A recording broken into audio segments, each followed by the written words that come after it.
Hola, ¿qué tal? Muy buenas. Hoy empiezo proponiéndoos una pregunta. ¿Qué tienen en común el Papa Pablo VI, Pablo Escobar, Elvis Presley, Onassis, Mao Zedong o la malísima Angela Channing en la ficción? Pues el coche en el que acomodaron sus posaderas estas celebridades, uno de los más fascinantes y colosales de la historia de la automoción.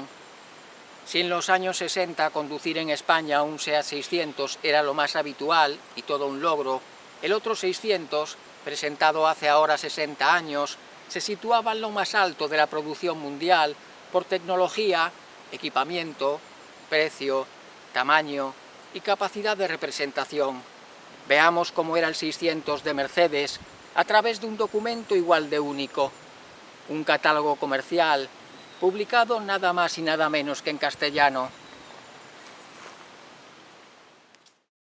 El inconfundible radiador, con sus 2 estrellas, una de ellas laureada, preside la portada. Al abrir el único desplegable de este documento, fechado en 1969, aparece el 600 en todo su apogeo, aunque en un entorno carente del esperado glamour. En contra de la imagen que podamos tener de este vehículo regio, son sus propios dueños los que ocupan las plazas delanteras. Y es que la berlina de 4 puertas y batalla corta, con más de 5,5 metros de longitud, supuso el 80% de la producción total. Sus líneas sobrias eran el resultado del talento de Paul Bracq, de Bruno Sacco y de Friedrich Geiger, responsable, este último, del departamento de estilo de la firma. La trasera, con una salida de escape a cada lado, es similar a la de los Pagoda, presentados ese mismo año 63, y avanzaba la de los Clase S, lanzados un par de años más tarde. Tras las pertinentes imágenes llega el turno de las palabras, una poética declaración de intenciones que merece la pena recordar. No han pasado todavía 200 años desde el comienzo de la era industrial. El computador se ha hecho imprescindible. La electrónica, la química y la navegación espacial aceleran de modo impresionante el progreso de nuestra sociedad. Una nueva dimensión se abre ante nosotros, la técnica autónoma, que se controla y mantiene en funcionamiento a sí misma. En esta era existe un automóvil único que es claro exponente del progreso de nuestros días. Un sueño de perfección técnica hecho realidad. Este automóvil constituye un desafío para todos los demás, incluso para los de su propia marca. Es un pionero, un automóvil para la era que nace. Un ejemplo inimitable. El Mercedes-Benz 600 es futuro al alcance de sus manos.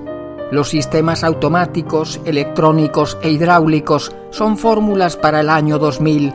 Son las fórmulas del Mercedes-Benz 600. La persona que mide la grandeza por metros no sufrirá una decepción, pero no hará honor a este vehículo. Siéntese en él. Las puertas se cierran solas, los asientos toman la posición deseada, las antenas se extienden automáticamente, la temperatura se mantiene siempre constante y el vehículo se levanta hasta alcanzar el nivel deseado. Y si entre 2 conferencias está usted un poco cansado, puede dejar atrás a todos los coches deportivos, solo por distracción. En este auto usted puede gobernar, algunos lo hacen. En una época en la que se conquista el espacio, hemos creído adecuado hacer algo por los automovilistas en la Tierra.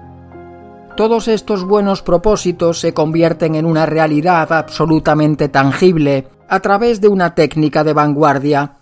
El motor, un V8 totalmente nuevo, está alimentado mediante una inyección mecánica. Cubica 6.300 centímetros cúbicos y rinde 250 caballos a solo 4.000 vueltas. La suspensión es neumática. Desde el interior es posible elevar la altura de la carrocería y los amortiguadores pueden ajustar su dureza durante la marcha. El cambio automático dispone de 4 velocidades y los frenos son de disco a las 4 ruedas, con doble pinza los delanteros. Un sistema hidráulico accionado por el motor se ocupa de asistir un gran número de mecanismos a través de más de 20 botones situados en las puertas y en el tablero de mandos. De esta forma, los asientos delanteros cuentan con regulación automática. A través de un botón situado en la base de la banqueta se ajusta, según la dirección en que se presione, la altura, el sentido longitudinal o la inclinación del respaldo. La única fotografía del salpicadero nos muestra la instrumentación y el volante. Este puede desplazarse axialmente, girando la parte central acolchada. La columna de la dirección, asistida, se pliega telescópicamente en caso de impacto. En los últimos centímetros, antes de cerrarse las puertas, entra en acción el sistema hidráulico. La del conductor incluye un mando manual para el ajuste del retrovisor exterior sobre la manecilla y los interruptores con los que subir y bajar todas las ventanillas. Recordemos, de forma hidráulica, no eléctrica. En las plazas traseras se dispone de un botón basculante para la luz de lectura, otro deslizante para la apertura y cierre del techo corredizo, un tercero para la ventanilla y un cuarto con el que desplazar el asiento hacia adelante o hacia atrás con inclinación simultánea del respaldo. 17 puntos de luz se distribuyen en el vano motor, el habitáculo y el portamaletas, que se abre y se cierra con solo pulsar un botón. El 600 cuenta con un equipo de calefacción y ventilación en la parte delantera y otro en la trasera. El aire acondicionado era opcional. A través de un mando giratorio se selecciona la temperatura deseada, que se mantiene constante de forma electrónica. Junto a este se sitúa el termómetro, que indica la temperatura exterior. Las plazas traseras pueden disponer de una salida de aire refrigerado, bien por la zona inferior, próxima a los pies, o mediante unas toberas orientables. En los asientos los muelles están coordinados exactamente con la suspensión neumática y las luces de cortesía se apagan automáticamente 10 segundos después de haber entrado en el interior. En las siguientes páginas se pone de manifiesto la invulnerabilidad de esta especie de express transiberiano.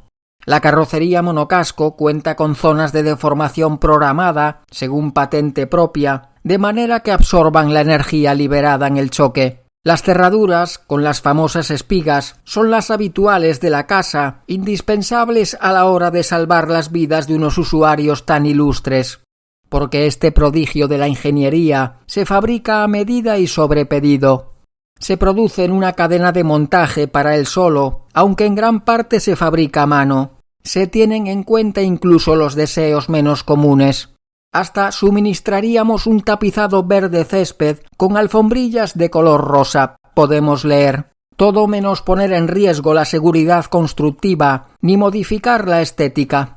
La exterior solo podía variarse sustancialmente de una única forma, haciendo a este titán del asfalto todavía más grande, como vemos en la fotografía a doble página.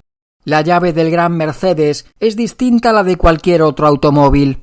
Cuando se hace girar en la puerta del conductor, se cierran simultáneamente las demás, la tapa del portamaletas y la del depósito de combustible. Un gesto que suponía, al finalizar los años 60, haber desembolsado previamente algo más de 120.000 francos, la tarifa de un 600 de batalla corta en Francia. Un Mercedes 300L 6.3, con su mismo motor, la mejor berlina del mundo, según la revista Road and Track, no llegaba a 80.000. En el país vecino, la limusina de 4 puertas rozaba los 140.000, más de 20 veces lo que costaba entonces un Citroën 2 caballos. Entre sus rivales, tan solo la firma de la R podía hacer sombra a nuestro invitado al hablar de dinero.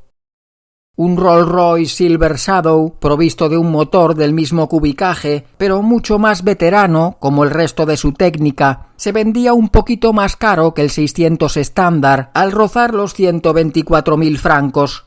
Con el mismo V8 aparecía en el anuario del Auto Journal el Phantom 6, el automóvil más caro de entonces entre los producidos en serie. En este caso, el importe de estas 2,5 toneladas de pura flema británica se disparaba hasta los 240.000. Un folleto complementario nos indica los diferentes tipos de carrocerías alargadas que se incluían en esta serie, la W100 según la nomenclatura interna. Eran los denominados 600 Pullman. En el caso de contar con 6 puertas, los asientos centrales estaban dispuestos en el mismo sentido que el resto. Con 4 puertas, la distribución era tipo vis a vis, con los pasajeros posteriores enfrentados. De estas limusinas se construyeron cerca de 500 unidades, de las cuales unas 60 fueron del tipo Landau LED, con el techo posterior abatible, ideal para los desfiles y los baños de multitud. A doble página figuran algunos ejemplos de los equipos ofrecidos. Entre ellos podemos destacar la separación central de las plazas delanteras, que podía incorporar unas bandejas plegables de madera, un mueble bar, una maquinilla eléctrica de afeitar, disimulada en el apoyabrazos central, un autoteléfono, un magnetofón estéreo, un receptor de televisión, un juego de maletas para optimizar el espacio del portaequipajes y los 2 tipos de techos corredizos, anterior y posterior, accionados, como no, de forma hidráulica. La última página de esta especie de anexo complementario se reserva para los datos técnicos.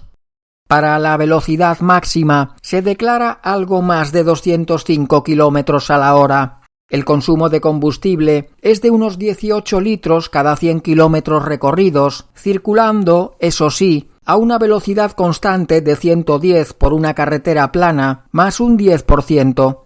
En teoría, el mismo para las diversas configuraciones. La anchura se acerca a los 2 metros y el peso, en orden de marcha, roza las 2,5 toneladas en la carrocería corta. El Pullman es 170 kilos más pesado. La distancia entre ejes, de casi 4 metros, es 70 centímetros mayor, mientras que su longitud alcanzaba los 6,25 metros.